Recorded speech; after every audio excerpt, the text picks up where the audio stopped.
Како им се тресе коалицијата во моментот владеачката коалиција? Прво, Таравари вчера кажа влен не функционира и лоша е ситуацијата во владата. Денес гледаме дека се спука и Антонио Милошевски го нападна министерот за правда Филков од знам дека бил неспособен и дека имал слаби перформанси. На што актуелниот министер за правда Игор Филков му одговори. Игор Филков е од знам. Реакција на наводите изнесени во топ тема на Тел. Кусурот на Груевски, познат под прекарот Џуџето од Небрегово, а јавноста добро го памети по аферите поврзани со АМСМ и семените бизниси од Кичево. Изгледа дека се уште нема навика да одговара пред граѓаните кои го избрале. Види, господин Филков, ние 2 години збориме за тоа. Дека они нема навика за да одговараат пред граѓаните, они бегаат од одговорност од граѓаните, они само ги лажат додека ги добијат гласови. Добро е што еве сам на своја кожа осети, а ќе осетите сите узнам и сите увлен и сите граѓани на оваа држава. Да. Бидејќи очигледно е неинформиран и изолиран од партијата, го патувам во неговата матична партија или пак во владата, може и конечно ќе го извести за постапките, раковиди статусот на законите. Во моментот ВМРО ДПМН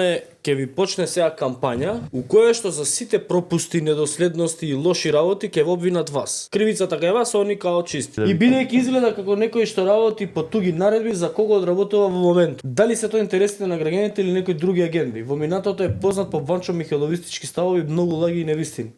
Ова е лош дефокус на македонската јавност по двонеделниот одмор. Да го потсетам дека во парламентот е од 2011 година кога се повлече од функцијата министер за надворешни работи и активно учествуваше во креирањето на канцерогениот наводници правосуден систем. Сега е добар момент да се потсети јавноста дека токму тој директно учествуваше во процесот на донесување на штетните измени во КЗ во 2023.